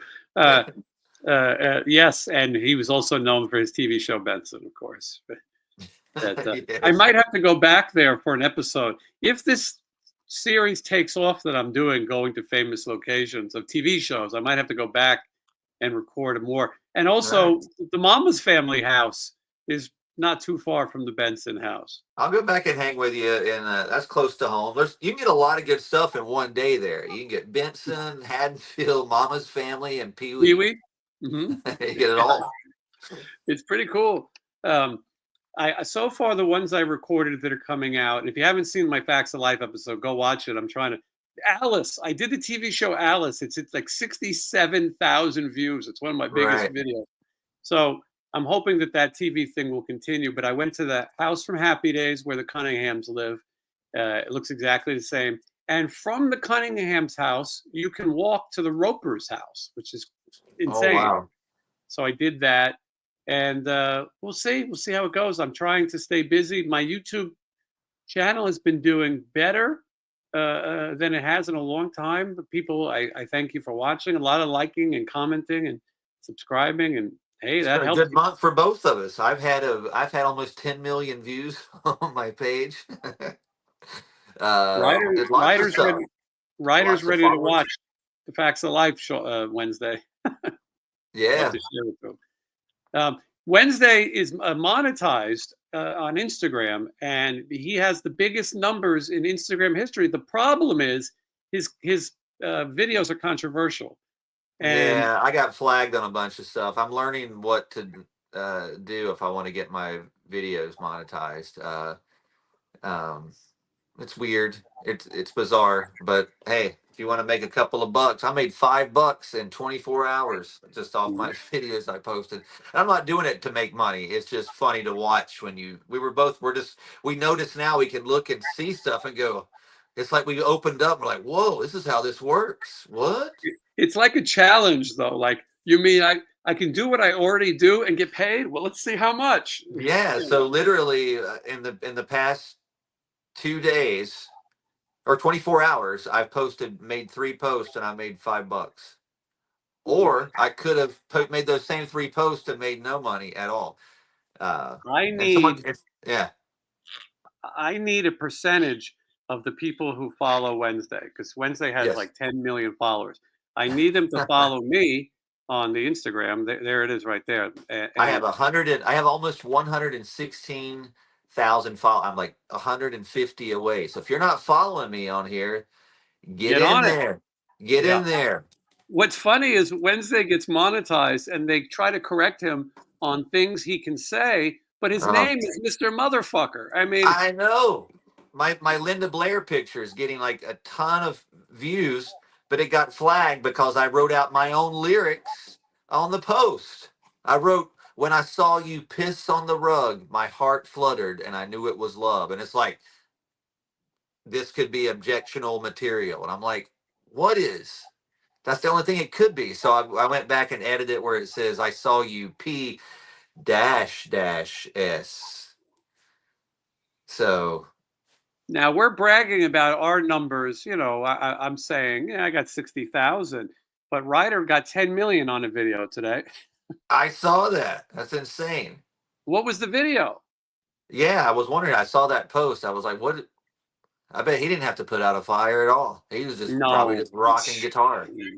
I'm No. drinking shakes that could kill me at any second, and there's a 9-year-old with 10 million views. Yeah, I'll release a video next week that'll get 200 views, and so you got a head start on us. Now listen, it's the future is for the youth. That's what it says in the beginning on Motley Crue. It says, "Those that have the youth are the future. Come now, children of the beast." I guess he's talking about children. Yeah, he was. That, by the way, that was when Motley Crue was in their prime. That was so good, very so cool good. stuff. Ryder followed me. Thank you. And I think he was already following Mr. Mother Effer, but all right. But anyway, it's that these weeks go by so fast. It's funny, Wednesday. You and Sean and I have only sort of known each other for a year, but we've done so many of these shows and we've gone to so many different things that it feels like it's been longer. And it's nice to have friends who are adults, even though we all play with toys. You know what I mean? In my life, I was able to tell you which of my friends I was going to stop speaking to and for what. I'm sure you're the same way. My ex-girlfriend's the same thing. I could tell you. But yet I was stupid enough to stay in the relationships and the friendships. And in this case, we seem to all have a good No, it's time. cool. It's been a good thing for me. Like I said, when I first came onto your show, uh, you know, and I watched that. I watched a clip of that video recently just to see what I look like when I disguised myself pretty good in that. But I weighed so much more than I did now. Like I literally probably lost from that first interview with you. I probably lost 40 pounds Wow. from that. Like I weighed a lot and I had put on a lot of weight. You know, and then in that time of meeting or doing your show, um, I don't know, I lost weight, I got my confidence back, and then you're like, hey, come out to this show. Okay, we'll go hang out. And I was like, hey, I don't mind being outdoors again. And you saw it took me a while to get me out, like, and now I pretty much go, hey, you want to get a BJ? Yeah, let's go. You know, so it's just I wouldn't have done that before. So this has been a good thing, you know, hanging with you guys and stuff. And like, I don't know, it's been fun. Like I said, we're similar, but we're so different, but we like the same stuff. It's so bizarre. We are the It's Three Stooges. It is, and we definitely have different quirks. And it was funny because in the beginning, Johnny Monaco, a lot of people don't even remember the years, but he was on for a long time with me as a co-host. It was never like we were planned it. I just would say, "Hey, you want to come on today?" And sometimes he would, and sometimes he wouldn't. But a lot of people got used to him, and then I think they thought that I sort of traded him in for Wednesday, but that really wasn't the case. In fact, I offered Johnny his own day, but he just didn't really feel like doing it. Sometimes doing this can be exhausting. I mean, we're just here to have fun, but Johnny felt like, I want to have something to say or try to be funny, and I got it. And so there was a new audience that came in, and in the beginning, it took a minute to get the audiences together because some of my fans were more classic rock fans, RATT era, which you're a fan of as well. And then Mhm. some of your fans were younger. And so it took a second to mix. And then as Sean Clark came involved, he's right in the middle of it all too because he likes the same kind of bands, but he also is involved in the horror stuff that we love. And so it's been really like a funny. Each of our connections and different things have been fun. No, it's been cool. And like, you know, just think out the stuff that we've done. And it's been a lot of stuff. And then think out the stuff that we've done outside of that. Like you've toured with Steven all over the place. Sean's traveled to Japan with Norman Reedus. You know, Sounds crazy, I right? I've been to Europe twice, or I don't know how many times now. You know, I think it's twice now since we've known each other, and U.S. tour. So just a lot of stuff, and all the stuff we've done. So it's crazy. This is how our lives are, and I mean, that's kind of how my life's always been. It's always got stuff going on. I've been really fortunate to do that, and once I got my foot in the door of these places, I'm like, you're gonna have to kick me out of here. I'm in here now. I'm in here. And there's a lot of people like this comment here. I started to listen to Wednesday because of this show. Now, listen, Wednesday has a huge audience, but it was nice that new people discovered it. And I've said this before. I think that the different audiences will enjoy Wednesday's new record. Yes, there's still some crazy macabre things in there, but there's Hmm. also some real straight ahead rock, and I really like it. And my favorite songs are not the same ones as everybody else. I like some of the songs that might be considered deeper cuts on your Hmm. record, but we'll see. I think there's You good know, the stuff. weird thing is, I didn't really ask anybody outside of. I didn't ask the band what their favorite songs were. I just picked my favorite songs that struck me in the beginning, and I always try to listen for myself, but also being that person on out in the audience too, going, what would this song? I know my fans are going to be there. That I know the diehard fans are going to be there. They're going to listen, and but I'm just always looking to for that person that's maybe got their arms crossed, and I'm like, I Mhm. want to win that person over. So I think these songs are crafted for my fans, but also for that person that may not would normally give us the time of day, may hear it and go, I like that. I made my head move. This first single, I dare you not to be able to do your head like this. You will do your head to it. It's got a beat. I could see Fred Sanford dancing to it too. Because I was just watching it the other day and it was playing, and I was like, man, looks like he's actually dancing to this. Chris asks, why does Bloss always drive the rentals from the airport? It's a good question, and it deserves a good answer. Bloss, like many people, has a phobia about dying, especially dying on the road. And so he would rather be in control of the vehicle than let someone else be in control of the vehicle.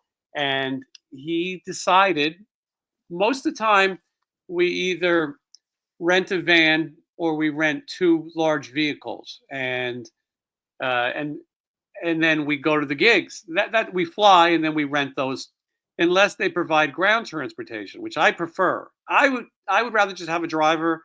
We show up, we get in the car, we get out.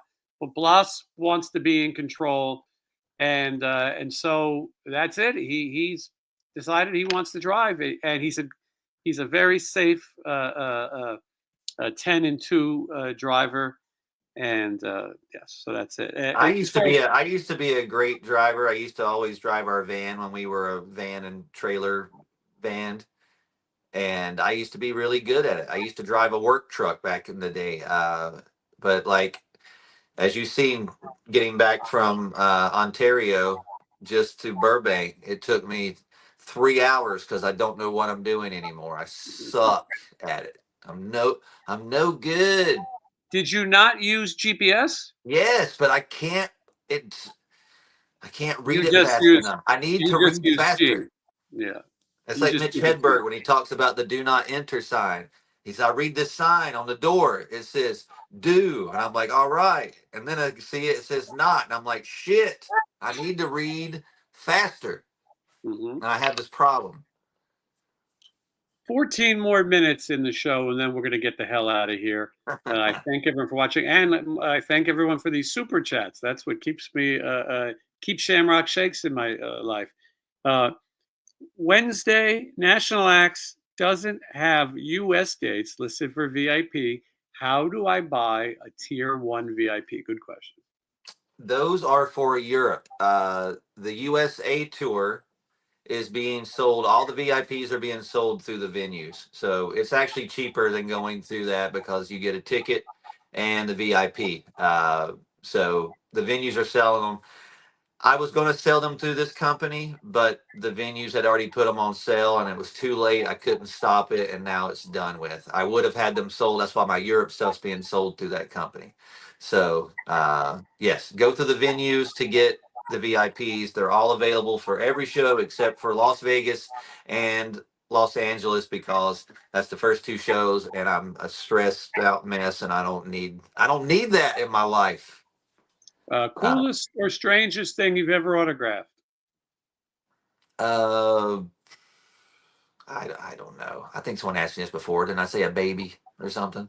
That sounds right. Maybe we A hearse. A hearse. That's not really that odd. I don't know. A bunch of fake body parts, like a fake leg, a fake arm, those kind of things. I've signed, like many people who've worked in the adult world or the rock and roll, I've signed plenty of titties, as you have.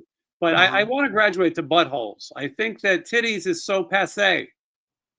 You know what? Now that I think about it, there was these two dudes in Germany that had me sign their butt cheeks, and I signed it, and I like big, like their entire butt, and they got it tattooed on them.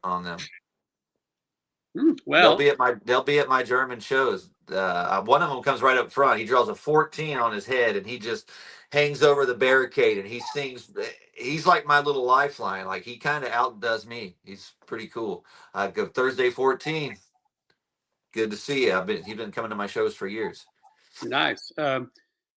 Lisa says she's a bit under the weather, but the show is always a great distraction. I appreciate that. The whole reason I think we do it is we like talking to each other. We like having fun and laughing. I laugh more on Wednesdays during the week than any other day because we have a good time, but also to distract people. I can't tell you how many people come up to me with very serious stories, serious problems, not the bullshit I joke about, and say that, you know what, I was going through this cancer treatment, And the show made me laugh for a little while and not think about it. And the same goes for the world. Maybe we joke about politics and things sometimes. You kind of got to laugh so you don't go crazy. At least that's how I feel. Horror Chick 71, thank you so much. Horror Chick has been so loyal to the channel. She's binges and she's new, but she's catching up. There's like 500 videos, but I thank you for all that. Let's see. Trying to get everything. Yes, Vince Neil would like to volunteer to drive Bloss to the next venue. Well, it depends on the butthole. I mean, I don't know if I would sign fellas' buttholes, but if someone born female who shows identification would like me to, oh wait, Michelle just came back. Would like me to sign a butthole. I would. It'd be hard to sign. It's hard to sign certain material. I have a butthole signing pen. Yeah, I mean, you know, but the little wrinkles in it sometimes. It's like signing. There's certain materials it's hard to sign, so it may be a little more difficult than you think. Like signing over a nipple, like trying to do the lines in my name over a nipple is difficult. Mm-hmm. Yeah, I've been there. I've been in my own shoes. I'm just skimming through. Yeah, I get it.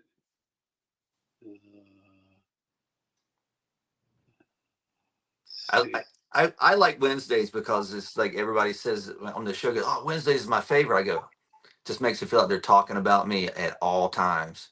That's true. A lot of people, well, not a lot of people, but the question is the same question is any former members of Wednesday's band coming back? Well, yes and no. Not the person you're asking about. That ship has sailed. But well, I don't know. Can you say anything about the drummer? Oh yeah, I think I said on the last show. Our drummer Mike he's sitting out this U.S. tour again with his son, and our old drummer Shakes is coming back.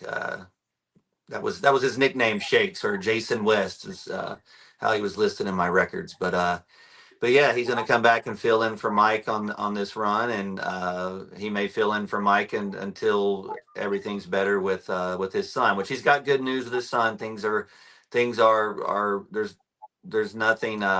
Things are looking up, which is great news. So he just needs to be home with his son, and luckily this worked out, and you know, we're gonna keep rocking, and that's what's happening right now. Yes. Anyway, that's good news, and that answers the question about how Mike's son is doing as well. His son's a cool dude. His son saw the video of us putting out the fire and was like, "Man, you guys are crazy. That's so cool." He was so proud of us. Well, and Mike, then I got online and had people call me a sissy and said I can't throw I can't throw water on a fire. That's what those Californians do. People have to criticize. Yeah. Well, Mike was proud of his boy, and then last weekend at the whiskey, he played with a proud boy. So. It was so funny. Jake at the whiskey posted a picture of Michael Graves, and I guess he duct taped a bunch of yellow tape on him, and he synced Striper over it. And I was like, first thing I thought was Yellow and Black Attack, and then I think that some people are really good at creating an image. You're great at creating an image. The Wednesday 13 personality is cool, and it's changed over the years to different cool looks. Yes. But some people aren't good at it. They're just trying too hard. I'll give you an example. Michael Graves. He doesn't look good. The Misfits had a thing. Jerry Only and Doyle are legends. They created a thing. But they got to look. When you see those guys, you know who they are. You're like, whoa. You're like, hey. And Michael, I think, was trying, being the different guy. Listen, if you weren't Glenn Danzig, you were not going to be liked in the Misfits, and he did. No, you know what? I like the Michael Graves music Misfits. I liked American Psycho. I thought Famous Monsters was even better. I thought there were some really good songs on there. That Saturday Night song. The Saturday Night song is great. Forbidden Zone's cool. Fiend Club, lots of great stuff. That guy just unfortunately has said a lot of stuff, and he hasn't said it once. He said it twice. He 3 doubled down. times a lady could give me 4, give me 5. It's like an auctioneer throwing that off. And it's just like, it kind of just, after a while, it just ruins your reputation, exceeds your musical ability. And it kind of, that's where it is. So I'll leave it at that. I'm with you. Yeah, I am So you with see how you. nice I am saying stuff? So Blabbermouth doesn't pick it up and he's like, Blabbermouth says Wednesday 13 says Michael Graves is a piece of garbage. I did not They say that. haven't they Did haven't not picked say up that. anything from me in a while. I thought my interview with Janie Lane's daughter was definitely blabbermouth worthy, but I guess not. They They don't were want to pick looking. me up anymore. They didn't even pick up my fire story, but they'll pick up when Wednesday 13 says what his favorite Metallica song is. I'm like, I don't know. What is my favorite Metallica? Where did you even get this? I'm like, that was blows my mind. They'll post news like that, but when there's actually real news or something cool, nope. Question We'll is, see. when will the auction be? My goal is to try to do it very soon, maybe the last week of February, because I'm going Well, to you be know on a what would be cruise. cool? I'm Uh-huh. gonna try to get this video set up with Tammy. Hmm. So if I do it, maybe you can be here and you can get some behind the scenes stuff for that. That would be fun. Yeah, But I'm I going to got to be get it filmed with spending. Tammy because he's leaving for the Monsters of Rock cruise. I don't have much longer. I'm spending 12 days with Tammy at sea. I think Well, maybe more. if I don't get it filmed, I'll do it. you might be filming it on your iPhone. Hmm. I'm Could be. not even joking. We could probably do it. We filmed one of my videos. My whole band did all their stuff on an iPhone for our In Excess cover, Devil Inside, was almost all done on everybody's phones during COVID, and it looks awesome. Oh, So nowadays you can put a filter on it, an iPhone, and yeah, I think I'm yeah, going to debut a new iPhone. so But I literally just did a video this past weekend for the song with Howard Benson, and I filmed it on my iPhone and sent it over, and it looks really cool. Like once they treat it and put the filters on it, it'll look great. yes. So I might hire you if I don't get this done before I leave because Well, like I said, I'm running I'm out of going time. to I'm going to Nassau and I'm going to Puerto Rico and Dominican Republic with him. I mean, literally, we're 8 days on the '80s cruise and then 5 days on the Monster Rock cruise. So, um, and Tammy's a good buddy, so it'd be no problem. Yeah, and Uh, I think I told you he sent me the song he wants me to sing on, and it's awesome. yeah, for Faster Pussycat, which is It's crazy. great. Everybody's asking me to sing on songs. I got offered for that, and then there's another band I got offered to sing on today. So just lots of everybody wants me. Everybody wants some. No, it's gonna be a Question. cool year. It's a cool thing. People call it collabs now. A lot of Flags. collabs. That's what the kids call it. Yeah. Am I going to check out any locations when I'm in Niagara Falls? I'm going to try. There's only one movie location from Niagara Falls that really matters. Wednesday. Do you know what that is? Was that Vacation? No, that would be good though. When I say it, you'll go, of course, and because you know this movie, Uh, Superman 2. oh yeah, Mhm. that's right. Kid goes over, and Superman has to go into the falls. They filmed it on the Canada side, where I will be. Right, right. Um, I never went out there before. It was always too cold, and I was always too drunk. I did it once on the American side. Let's see. Would I be in a wooden barrel? No, I don't. I think I'm going to pass on the wooden barrel. We got 2 minutes left, so this is the last chance. You got 2 To, minutes. Get that Love It First Fright T-shirt. Get Mhm. tickets to my show. We need you to buy those tickets. We need you to get a Jason Green Waste Some Time T-shirt. We need you to get. It's like QVC up in here. 2 minutes to midnight. We got to get Yeah. a squeaking thing or a bell you could ring every time you sell one. Right here, we got a pocket knife. This is one of the sharpest knives you can get. You know, one of my favorite things to do when I used to drink back in the day was call those guys that would sell knives on those channels and Hmm. get them live on the air and go, I want every knife that you have. And they were like, all right, buddy. And I went, I want all of them now. And I would just, I thought it was hilarious, but I did that for years. People remember the Tots when Wednesday was raising money for Toys for Tots, Tots. tot it up, y'all. Tot it up. Wednesday, Sean and I have to get to the Texas Chainsaw location. We'll figure it out. Let's We're going do to it. find a time when we're all down for a little second, and then we'll do it. You know, I'm looking at the show on my TV, which I sometimes do. I have a large TV, and I feel like my face is very bleached out. I'm going to invest in a new lighting system. I have a very long giraffe neck today with this V neck, and I don't have my necklace on, so I feel like my neck is just like, I'm like, look how long my neck looks now. Look at this. I'm like Plastic Man. Remember Plastic Man? Of course, yeah. I'm like it's like shrink, long, shrink, long. I'm sporting my Zero shirt. This was a gift Pretty good. from Danny Dangerous, and it's a cool. You know what? It's a cool shirt and cool material, so I'll give him that. He said he was going to get me one as well. I'm gonna make sure I get. I know he will. He will. Robert Castro, no relation. He says, "I'll see you at the Whiskey and at the Glass House." So very. You know what's crazy? All those people that came by, and I told them at the Glass House, I sold like 40 or 50 more tickets for that show just from that thing. So word of mouth does work. So if you're out there, listen to the words coming from my mouth. Buy some tickets. All right, so we're going to wrap it up. Official Wednesday 13 is the place for tour dates. Get those tickets. Buy a meet and greet. It's also the place to buy merchandise. And if you'd like to get the exclusive limited edition, not really, Valentine shirt, then you can order it. We're giving you the exclusive on it. He does not celebrate Valentine's Day, but he is okay with the corporate end of it. I like songs about Valentines and stuff. So I just wanted to celebrate. I used to celebrate. I got dissed a long time ago. Tried to set up a Red Lobster dinner. I had it thrown in my face, and ever since then, I'm like, fuck this holiday. That's what I went for. Yeah, well, I listen. I understand.